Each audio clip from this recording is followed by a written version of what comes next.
Welcome to the Martin Bailey Photography Podcast. It's February 13, 2023, and this is episode 805. Last week, we completed the first of my 2 Japan winter wildlife tours for 2023. The pandemic prevented us from running these tours in 2021 and 22. So it was the first tour in 3 years, and it was so nice to photograph the wildlife in Hokkaido again, and visiting the snow monkeys in Nagano is always so much fun. I've selected 30 of the 180 or so images that I selected from this trip, and will share these images 10 at a time over 3 episodes. With just 6 days between tours this year, I'm sitting down to prepare for the first episode just 2 days before I leave for the final winter tour of the season, and I'm going to really try hard to create a second before I leave, but that may not be possible with so much left to do. Let's see how it goes. We started our trip, as usual, with 3 days in Nagano, a prefecture northwest of Tokyo, where the snow monkeys have become known worldwide for bathing in a hot spring pool in their snowy valley.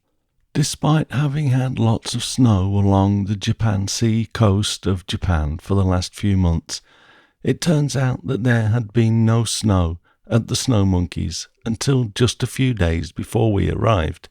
So although we didn't get any falling snow during our time with the monkeys, there was plenty of snow in the valley, and we did have a fresh snow each night to keep everything nice and clean. The number of overseas visitors to Japan has recovered to around 50% of what it was before the pandemic.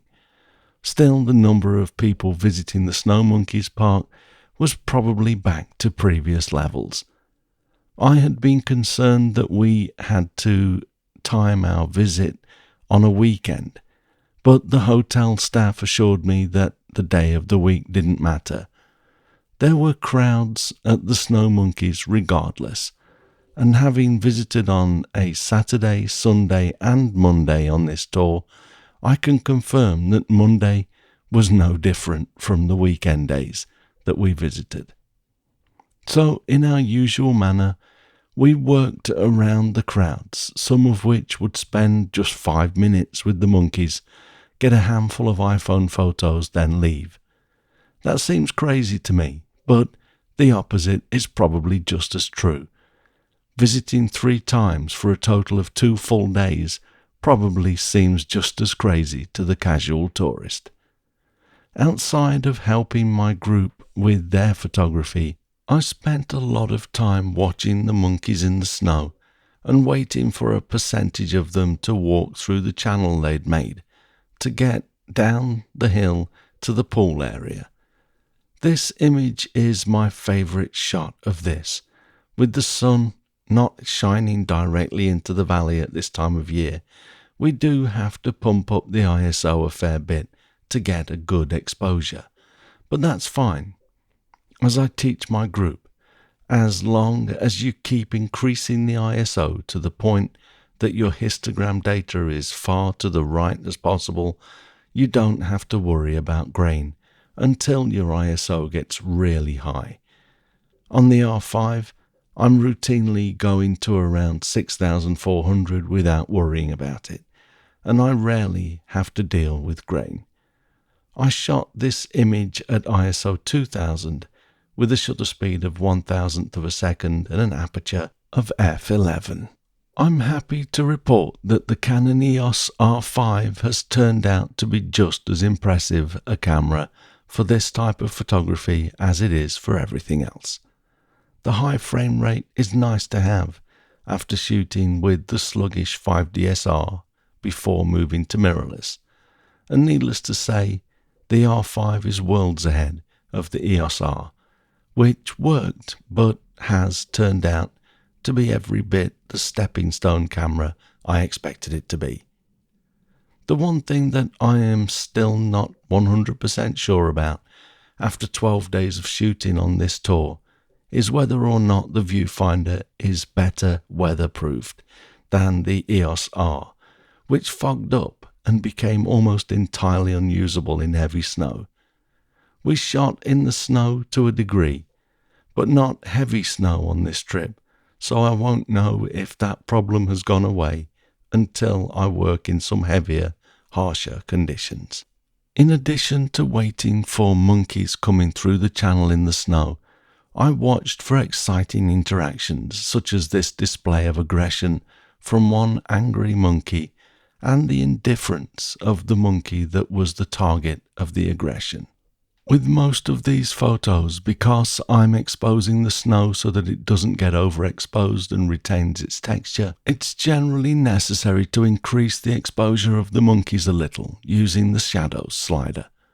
This works in Lightroom as in Capture One Pro, my software of choice. Occasionally, a fight between two monkeys results in one of the monkeys bursting through a bank of snow, and for many years I've been trying to capture that.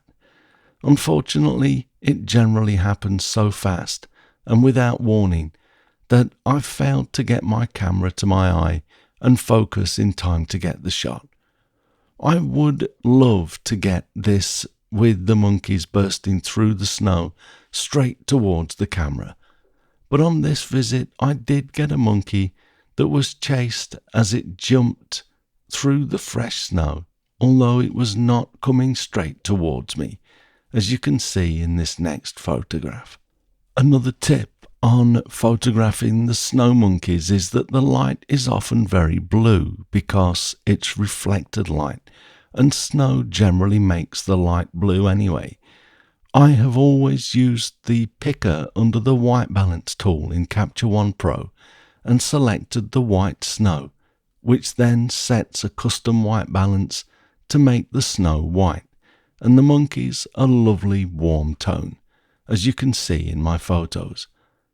Many of the guests on this trip that are using Lightroom, though, reported that they were getting a yellow cast when they used this method, which had me stumped during the trip. As I write this, I realized that this could have been caused by the snow being overexposed, as white loses its colour information when overexposed. But if you try this and see any issues in Lightroom, check the exposure of the snow with the histogram, and if it's not over, and if you also see a yellow cast, please let me know via the comments for this blog post at mbp.ac/805. Someone may need to let the Lightroom team know that there is a problem. Although still not a frontal burst through the snow, I watched this monkey on top of a rock for quite some time in the hope of getting this shot, as I knew there was a good chance that the monkey would come down from the rock this way. Unfortunately, that brown fern sticking out of the foreground snow covers most of the falling snow, so this is not as good a photo as I'd hoped, but I still think it's got enough merit to stay in my final selection. On the final morning with the monkeys, I went down to the pool for a while and got this moment when a young monkey was pulling the hair of another, stretching the skin around its eyes back and causing it to bare its bottom teeth. I have a second where the adult grimaces at the mischievous monkey, but I prefer this shot showing the interaction between the two youngsters more prominently. Another type of snow monkey photo I enjoy capturing is this kind of portrait, where the monkey looks deep in thought. If I was to show you the frames before and after this, the cat, or maybe I should say monkey, would be out of the bag. This little monkey isn't really deep in thought. Its eyes were closed for less than a second. But the pose otherwise leads us to believe the story, and in many ways it suits us to believe the more human emotion. I have captured monkeys with their eyes just closed, and having watched them for so long, I know that there are times when they think hard about something, but without the ability to get inside their heads, it's hard to know just how close to human thinking these guys are. Still, with the 1/1600th of a second that it took for this photo to be recorded, I'm happy to believe that this little guy really is deep in thought. The heavy snow and nightly top-ups of fresh snow gave us many areas where the monkeys could be captured surrounded by snow.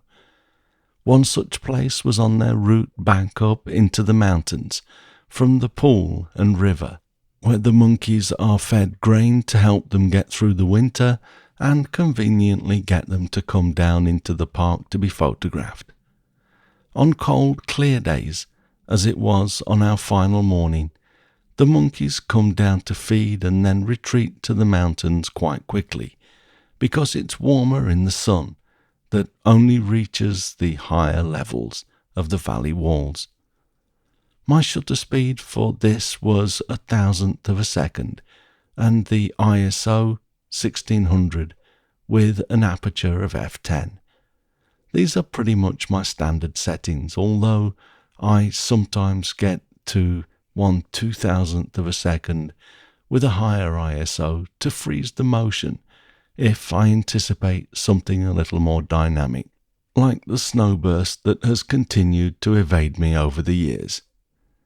I was able to get a number of shots of the monkeys crossing this clean patch of snow, but this image with the baby riding on its mother's back is my favourite.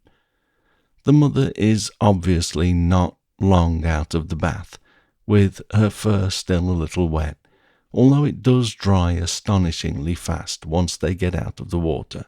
I hoped that the baby would look across my way too, but it probably looks more natural with the baby looking forward, clinging on intently to avoid having to walk through the cold snow itself.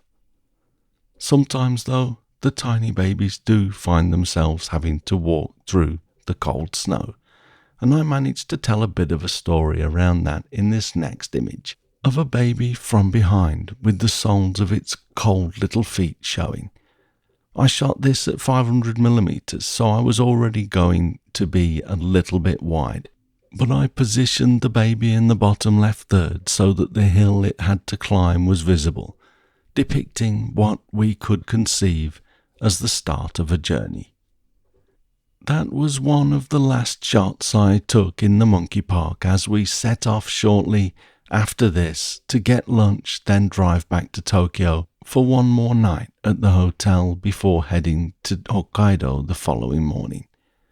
A bright and early start got us into the field before 10 a.m, and things were different than they had been for many years, although this turned out to be another open door rather than a closed one. An avian flu outbreak in Hokkaido has them feeding the cranes only around half of the grain they usually provide them, to have fewer cranes gather at once.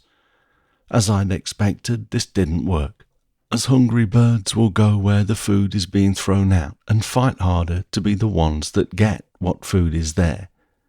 The birds were also being fed in a wider field next to the usual feeding area, and this led to some beautiful opportunities that had escaped me so far.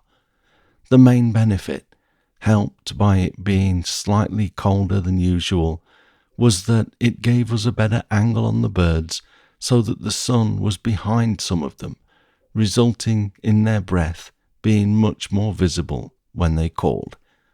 I used an extender, which made it impossible to capture the entire bird unless they were very far away, but enabled me to frame just their necks and heads, so that the breath was highly visible, as you can see in these next two images. Unfortunately, because the light was behind the birds, we're left without a catch light to add life to their eyes, but I think the beautiful plumes of breath should hold the viewer's attention long enough to not worry too much about that. Okay, so that's our first 10 images for part 1 of this series.